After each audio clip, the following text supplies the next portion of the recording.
Hello students. Now let us see one more already single column cash book and double column cash book complete chesam kada. Now we are going with the triple column cash book.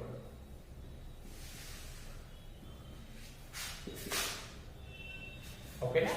Triple column cash book గురించి మనం ఈ రోజు discuss చేద్దాం. So coming to the eighth problem, already మీరు question రాసేసారు కదా. Let us see now and listen carefully na, because this is the first problem you are going to do kada. So draw the proforma. Usually it will be very long na, because చాలా terms ఉన్నాయి కదా మనకి. Let us see. Okay, first date, particulars, మీకు మళ్ళీ photo కూడా పెడతాను, don't get tense. Date, particulars, next JF number,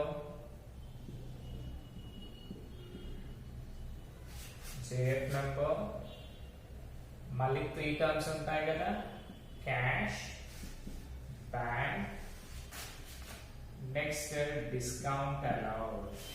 Okay, cash, bank and discount allowed. Next one, date, particulars,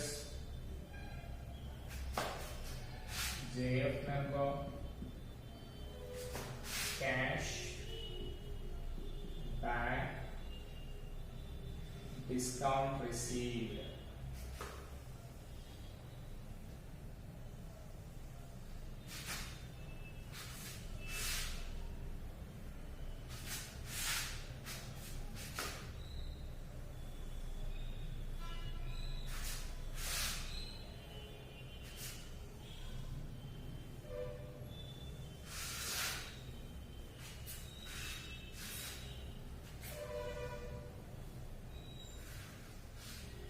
ఓకేనా?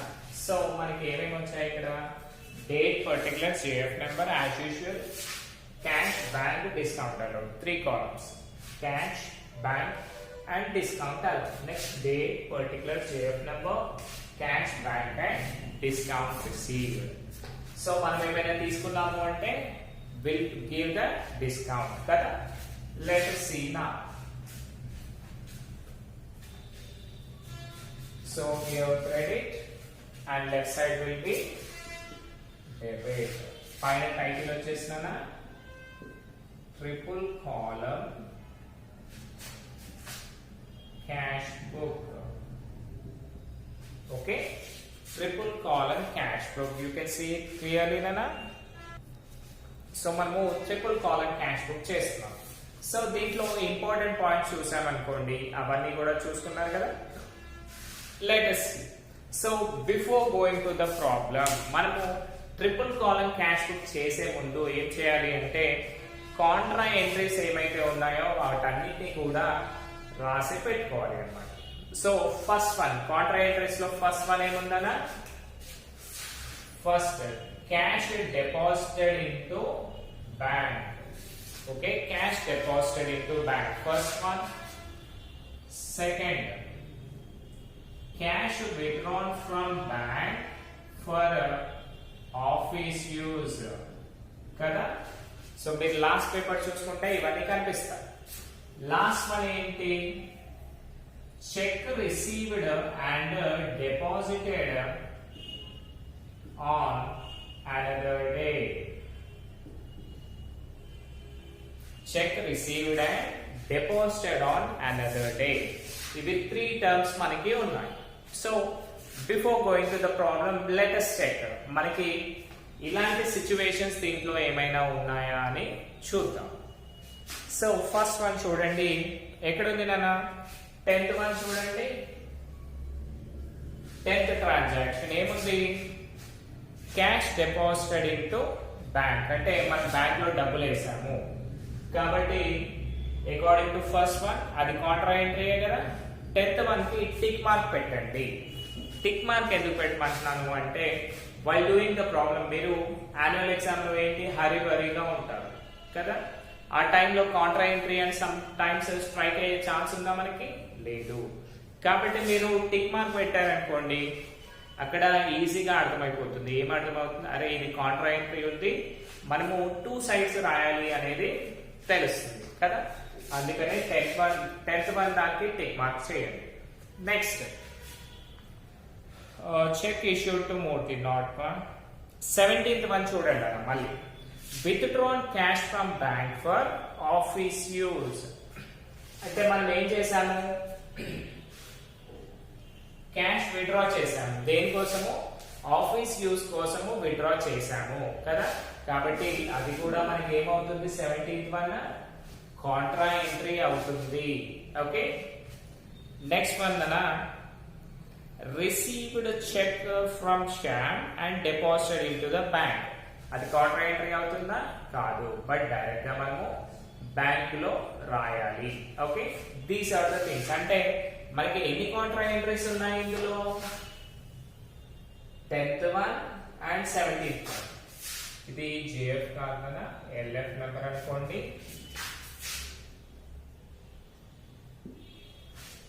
So date particulars LF number, cash bank and discount. Date particulars LF number, cash bank and discount. So let us see now. So 10th and 17th complete అయ్యాయి కదా. Now first one చూడండి అన్న 2018 December. Both days same ఉంటాయి కదా. కాబట్టి 2018 December, 2018 December. ఇక్కడ వరకు same రాసేయండి అన్న. Now coming to this.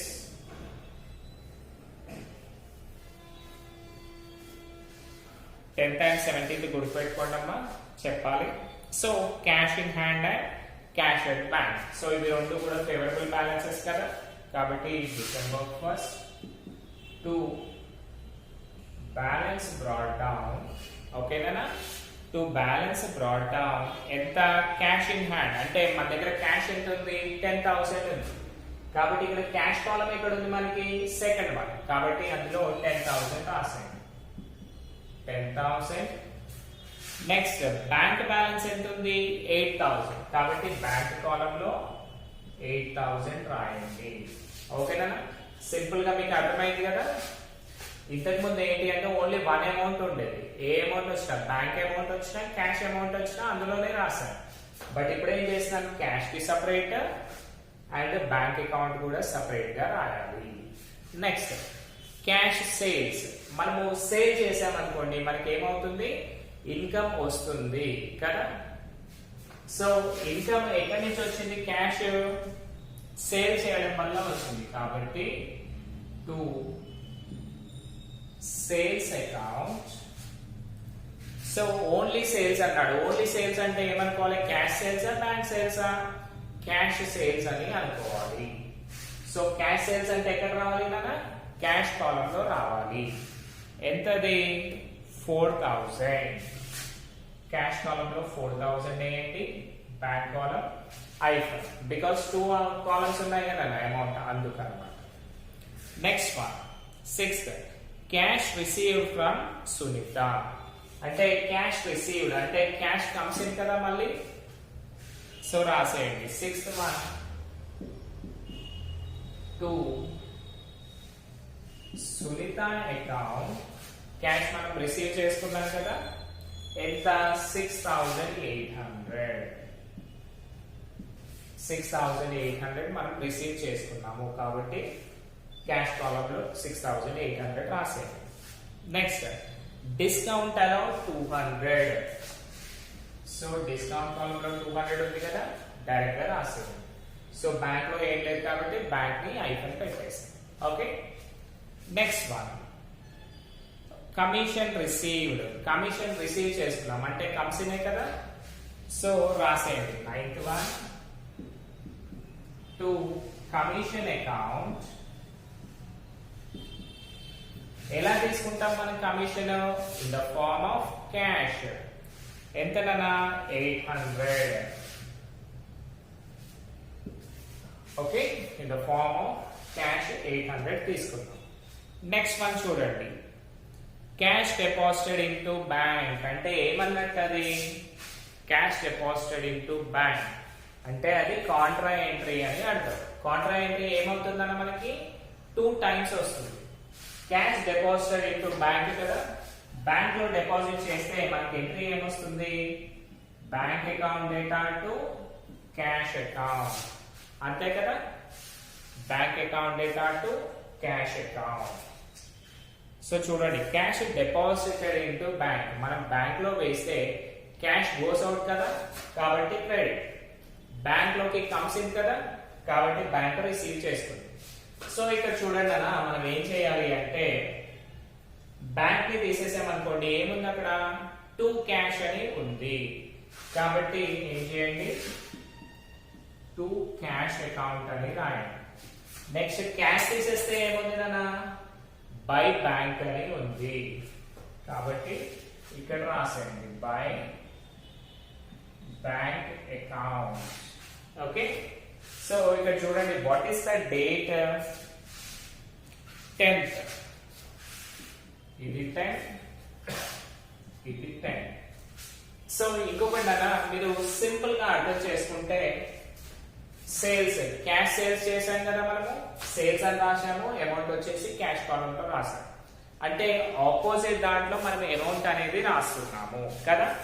కాబట్టి ఇక్కడ క్యాష్ అకౌంట్ కదా, క్యాష్ అకౌంట్ చేసేటప్పుడు అది ఎల్ఎఫ్ నెంబర్ లో సి అని పెట్టండి. అది ఎక్కడ రిఫ్లెక్ట్ అవుతుందంటే బ్యాంక్ లో రిఫ్లెక్ట్ అవుతుంది. సో మనం దేన్ని మూసేసాము బ్యాంక్ ని మూసేసాము కాబట్టి ఈ అమౌంట్ వచ్చేసి బ్యాంక్ లో రాయాలి. వాట్ ఈస్ ద అమౌంట్ అన్న 2000 క్యాష్ అమౌంట్ ఏం లేదు కదా ఐ. సో సింపుల్ గా చూడండి అన్న క్యాష్ సేల్స్ అనుకున్నాం అనుకోండి, cash account data to sales account కదా, క్యాష్ ని మూసేసి మనం సేల్స్ రాసాం. ఏది మూసేసాము క్యాష్ మూసేసాం కాబట్టి క్యాష్ కాలం లో 4000 వేసాం అంతే కదా. అలాగే bank account data to cash account ఉన్నప్పుడు బ్యాంక్ ని ఇగ్నోర్ చేసాం కాబట్టి టు క్యాష్ అని పెట్టాం. దేన్ని ఇగ్నోర్ చేసాం బ్యాంక్, అందుకనే బ్యాంక్ కాలం లో 2000 రాసాం అన్నమాట. Okay right. నెక్స్ట్ వన్ చూడండి opposite by bank account. Bank ని తీసేస్తే ఏముంది మనకి క్యాష్ ఉంది కాబట్టి opposite term LF number Contra entry కాబట్టి లెటర్ సి రాయాలి. క్యాష్ కాలమ్ లో ఎంత అమౌంట్ వస్తుందన్న 2000 అంతే కదా రైట్. సో కాంట్రా ఎంట్రీలో ఏమవుతుంది మనకి క్యాష్ అంటే బ్యాంక్ కాలమ్ లో అమౌంట్ రాస్తాము, బ్యాంక్ అంటే క్యాష్ కాలమ్ లో అమౌంట్ రాస్తాము రైట్. నెక్స్ట్ వన్ చూడండి చెక్ ఇష్యూడ్ టు మూర్తి అంటే మనం మూర్తికి చెక్ ఇచ్చాము అంటే ఇట్ ఈస్ అన్ పేమెంట్ కదా, అంటే క్యాష్ మన దగ్గర నుంచి వెళ్ళిపోతుంది. సో చూడండి 14 బై మూర్తి అకౌంట్ ఓకేనా బై మూర్తి అకౌంట్ 9600. సో ఇంకొకటి చూడండి చెక్ ఇష్యూడ్ టు మూర్తి. మనం చెక్ ఇచ్చాం కాబట్టి అమౌంట్ ఎక్కడ రాయాలి బ్యాంక్ కాలమ్ లో రాయాలి బికాస్ చెక్ అనేది బ్యాంక్ టర్మ్ కదా. చెక్ తో మనం ఏం చేయొచ్చు బ్యాంక్ లో డిపాజిట్ చేసి బ్యాంక్ లోంచి డబ్బులు తీసుకుంటాము, కానీ చెక్ ఇచ్చి క్యాష్ తీసుకోవడం కుదురుతుందా మూర్తి దగ్గర లేదు. కాబట్టి మీరు ఏం చేయాలి చెక్ ఇష్యూడ్ టు మూర్తి అన్నప్పుడు చెక్ ప్లేస్ లో బ్యాంక్ వస్తుంది కాబట్టి బ్యాంక్ టర్మ్స్ లో రాస్తున్నాము. నెక్స్ట్ దాని పక్కనే ఏముంది డిస్కౌంట్ రిసీవ్డ్. డిస్కౌంట్ రిసీవ్డ్ ఎంతనా 400. Okay this is the thing. Next withdrawn cash from bank for office use. Withdrawn cash అంటే క్యాష్ విత్డ్రా చేస్తే ఏమవుతుందన్నా క్యాష్ కమ్స్ ఇన్ కదా, కాబట్టి cash account data to bank account because bank is the giver అంతే కదా, bank giver కాబట్టి to bank వచ్చింది, cash comes in కాబట్టి బై క్యాష్ అకౌంట్ వస్తుంది కదా. So let us see here what is the date 17 to bank account letter C C ఎందుకు పెట్టాం మనము? Because it indicates that this is an contra entry. Contra entry ప్రతి దానికి కూడా మనం ఐడెంటిఫికేషన్ గా ఏం చేస్తున్నాం కదా, లెటర్ సి అనే దాన్ని రాస్తున్నాము. Okay, letter C to bank పక్కన ఏమొస్తుంది, బై క్యాష్ అని రాయాలి. 17 by cash account letter C. So మీకు ఆల్రెడీ చెప్పాను, కాంట్రా ఎంట్రీ ఉంటే ఏం చేయాలన్నా బ్యాంక్ అని రాస్తే క్యాష్ లో అమౌంట్ రాయాలి, క్యాష్ అని ఉంటే బ్యాంక్ లో అకౌంట్ అమౌంట్ రాయాలి కదా. సో టు బ్యాంక్ అని ఉంది, సో మనం అమౌంట్ ఎక్కడ రాయాలి, క్యాష్ కాలమ్ లో రాయాలి. సో 17th వన్ చూడండి ఎంత, 1800. నెక్స్ట్ బై క్యాష్ వచ్చేసి, బై క్యాష్ అంటే బ్యాంక్ టర్మ్ లో కూడా అమౌంట్ రాసేది 1800. ఓకేనా, this is the thing. Next goods purchased from Rohit. Rohit నుంచి మనం గూడ్స్ పర్చేస్ చేసాము అంటే అవన్నీ ఏమవుతాయి, మనకి క్రెడిట్ పర్చేజెస్ కదా. క్రెడిట్ పర్చేజెస్ లో క్యాష్ అనే టర్మ్ ఉంటుందా, మనకి ఉండదు. కాబట్టి మనం ఏం చేయాలి, రోహిత్ యొక్క ఎంట్రీని ఇగ్నోర్ చేయాలి. Next one 24 received cheque from Shyam. Bracket లో ఏమి ఇచ్చాడు మళ్ళీ, డిపాజిటెడ్ ఇన్ ద బ్యాంక్ అంటే check received on one day and deposited on the same day. So 5th point చూడండి ఒకసారి. 5th పాయింట్ ఏం చెప్తుందన్నా, when check received and deposited on the same day we need to consider it as bank. అందుకే bank column లో రాయాలి అని చెప్పాం కదా. ఒకసారి చూడండి, పాస్ పెట్టి 5th పాయింట్ కి వెళ్ళండి అన్న. సో 5th పాయింట్ లో ఏముంది, check received on check received and deposited on the same day we need to write it on debit side in bank column కదా. సో రాసేది 24 టు ఎవరి దగ్గర నుంచి తీసుకున్నాం మనము, Shyam. To Shyam account cash కదా. Okay, to Shyam account amount ఎంత, 3800.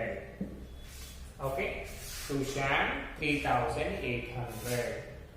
Next salaries. Salaries అంటే ఏంటన్నా, ఇట్ ఈస్ అండ్ పేమెంట్ కదా. కాబట్టి 31st రోజు రాసేయండి, 31 బై సాలరీస్ అకౌంట్ 1000. ఏమి ఇవ్వలేదు కాబట్టి దాన్ని డైరెక్ట్ గా ఏం చేయాలి, క్యాష్ కాలమ్ లో రాయాలి.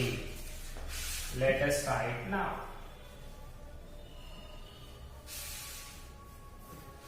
సో ఇప్పుడు ఏం చేయండి అలా అంటే టోటల్ ఈక్వల్ లైన్స్ డ్రా చేసేయండి.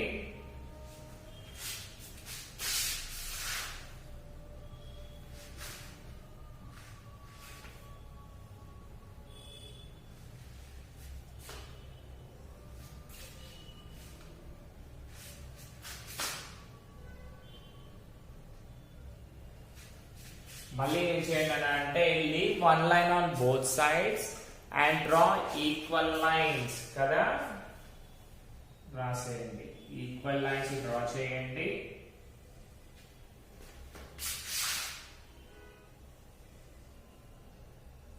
ఈక్వల్ లైన్స్ కూడా డ్రా చేసాము కదా. So now coming to the main problem అన్న. ఇప్పుడు జాగ్రత్తగా వినండి.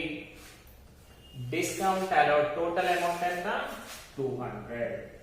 సో మనం డిస్కౌంట్ కాలమ్స్ ఏం చేయాలన్నా, డైరెక్ట్ ఉన్న అమౌంట్స్ నే కదా వేసేసేది. కాబట్టి discount allowed 200 and discount received amount ఎంత ఉంది, 400 రాసేసాం కదా. ఇప్పుడు చూడండి, ఇంతకు ముందు ఏంటి అంటే ఓన్లీ 1 కాలమే ఉండేది మనకి. కాబట్టి డెబిట్ క్రెడిట్ కంపేర్ చేసి డిఫరెన్స్ అమౌంట్ రాసేవాళ్ళం, అవునా. బట్ ఇప్పుడు చూడండి మనకి ఏమైంది, డెబిట్ లో 2 కాలమ్స్ ఉన్నాయి, క్రెడిట్ లో 2 కాలమ్స్ ఉన్నాయి. కాబట్టి ఇప్పుడు ఏం చేయాలన్నా అంటే debit side cash, credit side cash రెండింటిని కూడా కంపేర్ చేయాలి. ఓకే, చూడండి ఇప్పుడు చేస్తాను మనము. Cash account debit side, debit లో ఏమేమి ఉన్నాయి కదా మనకి, 10,000 4,000, 6,800, 800, 1,800 అంతే కదా. సో ఇవన్నీ క్యాలిక్యులేట్ చేస్తే ఎంత అవుతుంది? All zeros 8 8 8 8 3 is 24, 4 2 2 1 3 6 9 9 plus 3 9 plus 3 and sorry 9 plus 4 13 3 1 1 plus 1 2 అంటే 23,400 అనేది డెబిట్ సైడ్ లో వచ్చింది. మళ్ళీ ఇట్ సైడ్ చూస్తే కన్నా 2,000 ప్లస్ 1,000 3,000 ఉంది అంతే కదా. సో క్రెడిట్ వచ్చేసి 3,000 ఉంది. ఇప్పుడు చూడండి కదా మనకి క్యాష్ అమౌంట్ చూసుకుంటే హైయెస్ట్ అమౌంట్ ఎంత ఉంది? 23,400 ఉంది. సో బోత్ సైడ్స్ రాసేయండి. 23,400 23,400. సో మనకి డిఫరెన్స్ అమౌంట్ ఎక్కడ తక్కువ ఉంది? దట్ ఈస్ క్రెడిట్ సైడ్ లో కదా మనకి తక్కువ ఉంది. కాబట్టి last day of the month లో మనం ఏం చేయాలి? డిఫరెన్స్ అమౌంట్ ని యాడ్ చేయాలి కదా. That is 2018 December 31st by balance carried on. Okay nana? By balance carried on 23,400 minus 3,000 ఎంత వస్తుందన్న మనకి? 20,400 కదా. సో ఆ అమౌంట్ ని రాసేయండి 20,400. మనకి క్యాష్ బ్యాలెన్స్ కూడా అదే అమౌంట్ ఉంది కదా 20,400. నా ఇప్పుడు ఏం చేయాలి? మనం బ్యాంక్ కాలం చేసామా? చేయలేదు. కాబట్టి దీన్ని కూడా కంపేర్ చేయండి. నా మీరు బ్యాంక్ కాలం చూడండి నా మనకి బ్యాంక్ కాలమ్సే కదా ఇప్పుడు మిగిలిపోయినాయి. సో చూసేద్దాం. బ్యాంక్ కాలమ్స్ చూసుకుంటే బ్యాంక్ డెబిట్ సైడ్ లో ఏమున్నాయి మనకి? 8,000, 2,000, 3,800. సో 3 చూసుకుంటే ఎంత వస్తుందన్నా? 13,800 అంతే కదా. 8 plus 2 10, 10 plus 3 13 plus 8 13,800. Next coming to the credit side. Credit side ఏముంది మనకి? 9,600 ప్లస్ 1,800 అంతే కదా. సో చూడండి ఇదెంత వచ్చింది? 0 0 0 0 6 plus 8 4 1 9 10 11 11,400 క్రెడిట్ లో ఉంది. డెబిట్ లో వచ్చేసి 13,800 ఉంది. కాబట్టి మనం ఏం చేయాలన్నా రాసేయాలి. That is 13,800 13,800. సో మనకి డిఫరెన్స్ అమౌంట్ ఎక్కడ తక్కువ ఉంది? మళ్ళీ క్రెడిట్ సైడ్ లోనే తక్కువ ఉంది కదా. తక్కువ అమౌంట్ ఏం చేయాలన్నా మనం బై బ్యాలెన్స్ క్యారీడ్ ఆన్ రాయాలి కదా. బట్ ఆల్రెడీ రాసేసాం అవునా. సో ఇప్పుడు ఏం చేయాలి అంటే పక్కన ఎలాగో ప్లేస్ ఉంది కదా, ఇక్కడనే అంటే బ్యాంక్ బ్యాలెన్స్ సైడ్ మళ్ళీ మనం డిఫరెన్స్ అమౌంట్ ని రాసుకోవాలి. ఎంత అమౌంట్ వచ్చింది మనకి? 13,800 మైనస్ 11,400 చూసుకుంటే 0 0 4 2 2,400. మనకి ప్రాబ్లం లో కూడా అదే ఉంది కదా. సూపర్ 2,400. సో సింపుల్ గానా క్యాష్ అండ్ క్యాష్ చూసాము, డిఫరెన్స్ అమౌంట్ 20,400 రాసాము. బ్యాంక్ అండ్ బ్యాంక్ చూసాము, డిఫరెన్స్ అమౌంట్ 2,400 రాసాము కదా. సో ఇప్పుడు ఈ క్యారీడ్ ఆన్ మళ్ళీ ఏం చేయాలి? నెక్స్ట్ ఇయర్ కి బ్రాడ్ డౌన్ చేయాలి. 2018 December 31st తర్వాత మనకి ఏమొస్తుంది? 2019 January 1st. కాబట్టి ఆ రోజు రాసేయండి 2019 January 1st to balance brought down. Already discounts amount వేయకూడదు కదా, అదే పక్కన వేసి పెట్టేసాను. సో క్యాష్ కాలం లో ఎంత ఉంది? క్యాష్ కాలం లో 20,400. మళ్ళీ బ్యాంక్ కాలం లో ఎంత ఉంది నాన్న? 2,400.